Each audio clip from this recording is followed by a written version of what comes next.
Going to be between two men. In the foreground, Darren Dixon, who comes from Folkestone and is riding the only Honda machine in the race. And alongside him, his chief rival, Carl Fogarty, 20 years old, who's the son of ex-TT rider George Fogarty. And he's on a 250 Yamaha. Now, the rest of the grid includes Ian Muir, who is in third position, as you can see, and their race numbers are also their championship position numbers. This is the final round with 15 points at stake. Fifth on the grid, Martin Jupp, who's therefore fifth in the championship, and then Andrew Godber. So all the front rank are on Yamahas, except the man in the foreground on the Honda. The hot favourite, Darren Dixon, watching for the green light. 10 laps. The lap record, 139.5, 105.9 miles an hour. Are we going to see it beaten?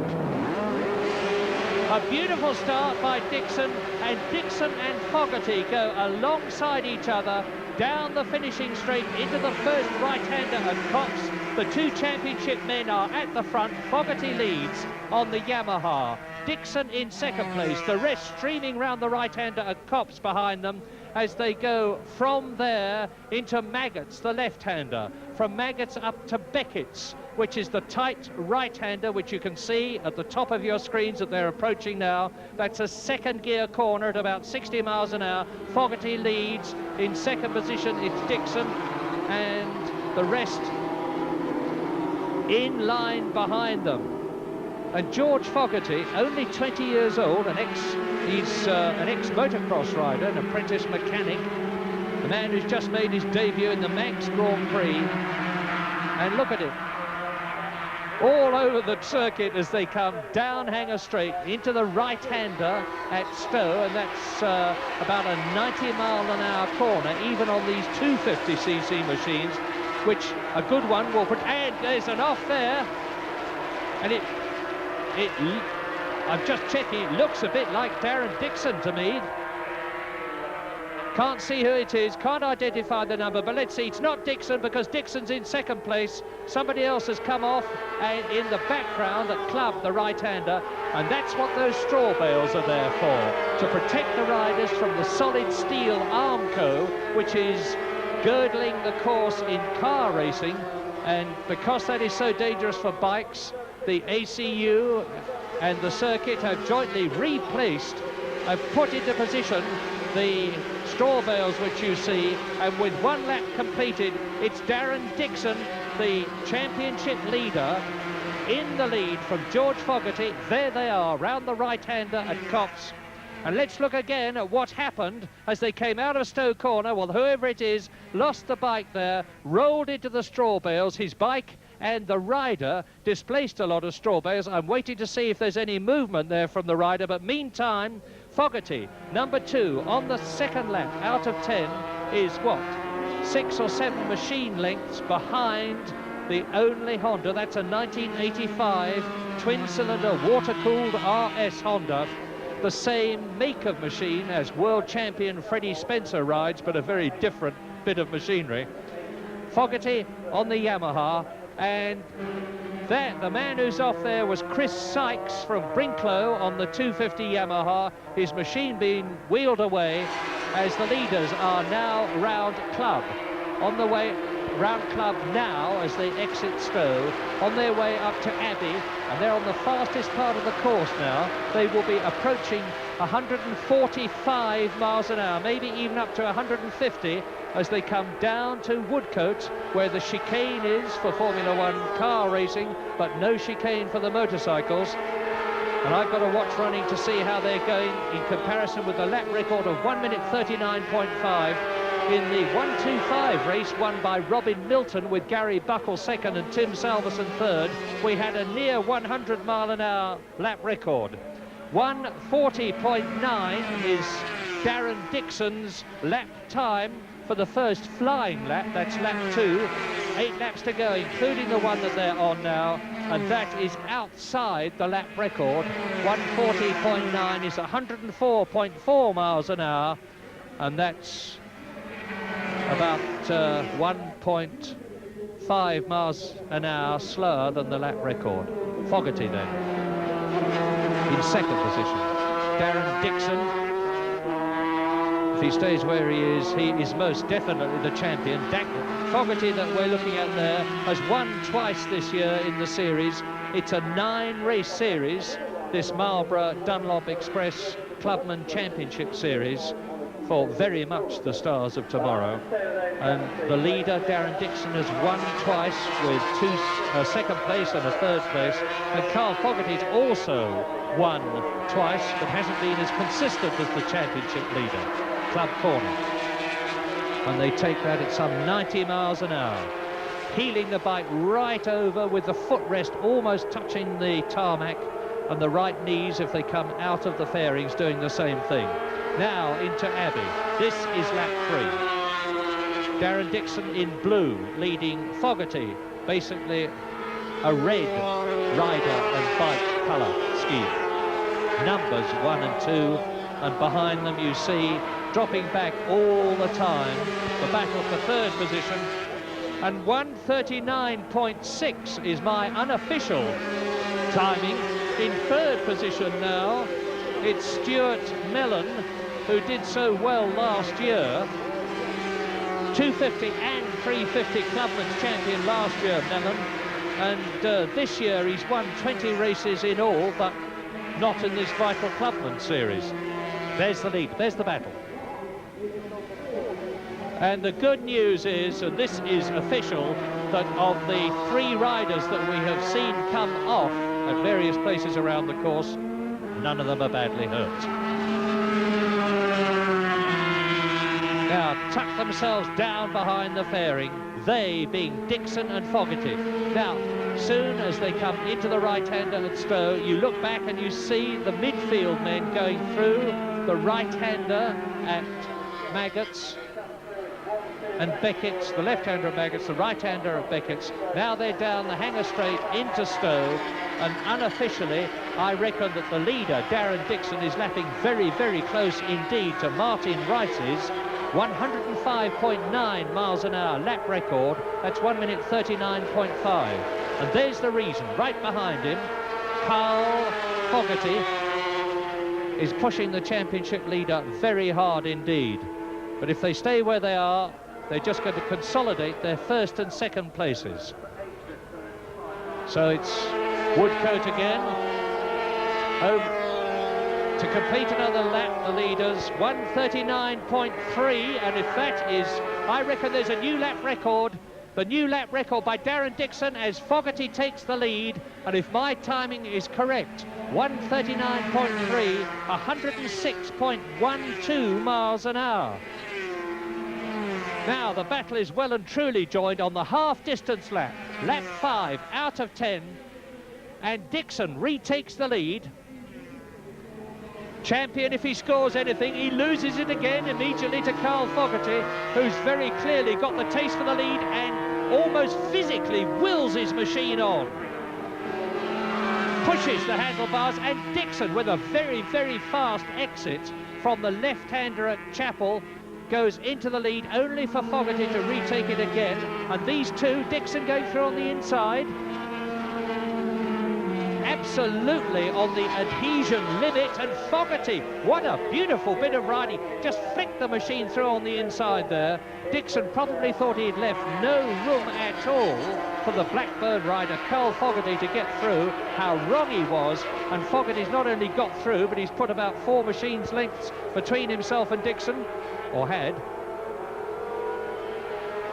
Up to Abbey, back 5, 10-lap race. Dixon goes for it, and he's through into the lead at Woodcote.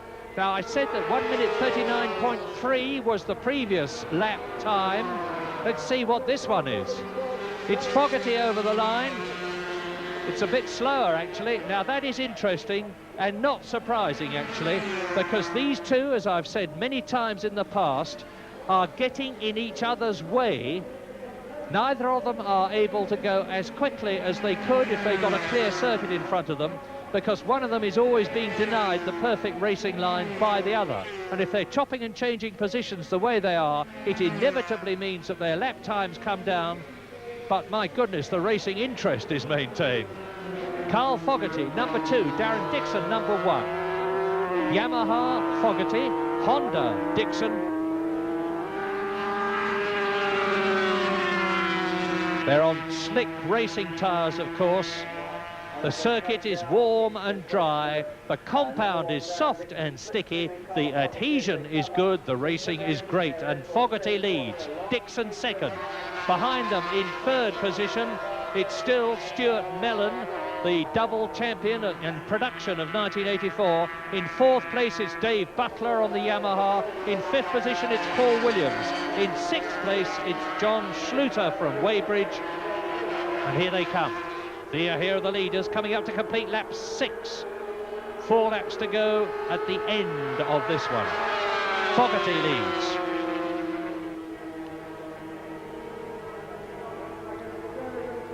Now, watch his right knee come out of the fairing as he goes into Woodcote.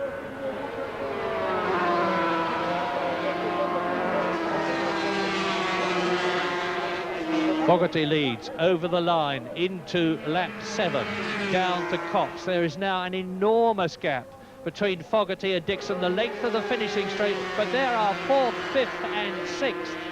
In 3rd, 4th and 5th.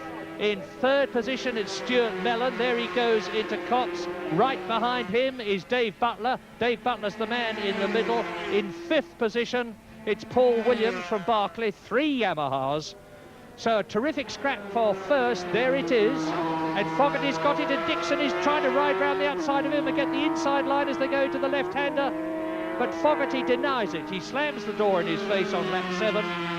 Takes the racing line, which he's entitled to take.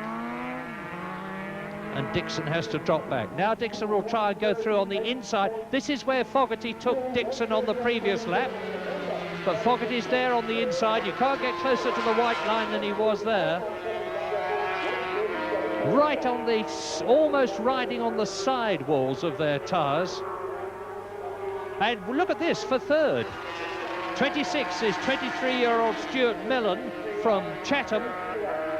20 wins already this year. Broke his wrist last year. He's made a not quite perfect recovery. Right behind him, Dave Butler. Right behind him is Paul Williams. Here are the leaders. End of lap 7. Still Fogarty.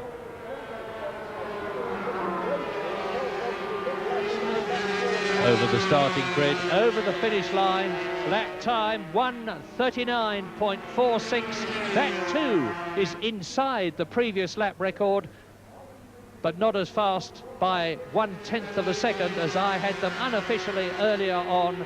1:39.3, 106.12 miles an hour. 68 brake horsepower, these 250cc water-cooled twin-cylinder two-strokes. An incredible power output from a production racing engine. These are far from the ultimate in 250cc Grand Prix racing machines. And Darren Dixon's through. The third position, it's still Mellon there on the yellow fairinged Yamaha. In fourth position behind him is Butler. Dixon is about to lose. No, he's not. He holds his first place on lap 8 out of 10. Still Mellon in third position. It's still Dave Butler right behind him in fourth place. In fifth position, it is still Paul Williams. In sixth place, it's Andrew Godber. And look at this for first position. The battle continues.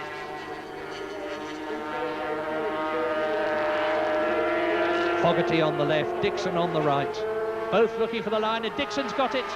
Dixon was on the left for the left-hander, alongside each other, and that gave Dixon the advantage, which he should be able to hold unless Fogarty is going for the last of the late breakers, and he does so.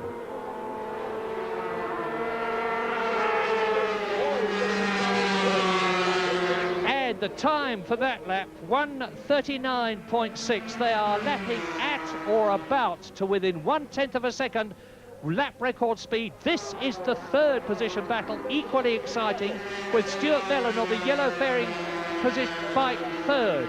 Right alongside him is Dave Butler. Just behind both of them is Paul Williams. In sixth position, it is still Andrew Godber, but slightly out of touch with the battle for third. This is the battle for the lead.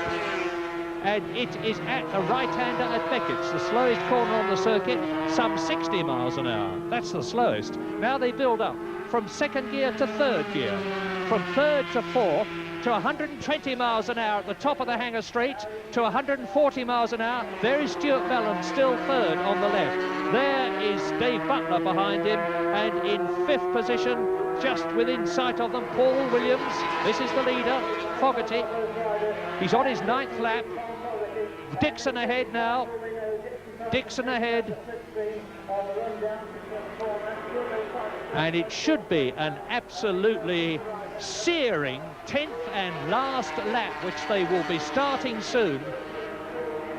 Fogarty can't win the championship unless Dixon either comes off, and I've seen Manfred Hervé, the German who was leading the World Championship, come off at just that point last year, or unless Dixon has trouble and fails to finish. But he can win the race, and he's going for it as they start the last lap at Woodcote. They're into lap 10. 1:38.6 is my timing, and that is by far the fastest lap we've had. 1:38.6 is 106.9 miles an hour.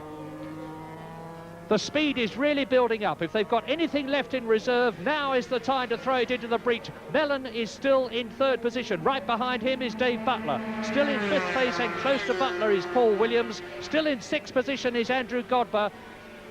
But we're with the battle for the lead. Fogarty still there, Dixon still there in second position.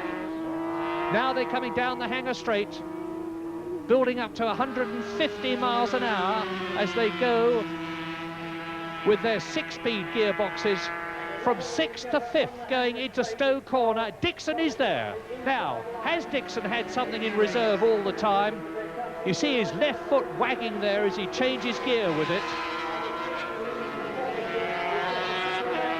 Now down to Club Corner, into Club Corner, absolutely flat in 4th gear. That's about 90 miles an hour. Now they build up to 110, change up into 5th gear as they approach Abbey Curve at some 12,000 RPM, 140 miles an hour. 6th gear as they approach Woodcote. Woodcote is the last corner of the last lap. It looks as though the championship leader, Darren Dixon, on the only Honda in the race, is going to win the race, but Fogarty's going for it as they go into the last right-hander of Woodcote. But Dixon's got the line. No, Fogarty's through, and Fogarty takes it. Fogarty wins by about a machine length, and he's understandably 20-year-old Carl Fogarty, jubilant. Look at this. This is the battle for third. 26, Stuart Mellon. Number 10, in 4th position is Dave Butler, and Butler is possibly going to lose that place to number 24, Paul Williams, but just fails to do so. So a terrific final round of the 250 Clubman Championship, won by Darren Dixon to consolidate his championship from Carl Fogarty in 2nd position. In 3rd place, Stuart Mellon. 4th was the competitors.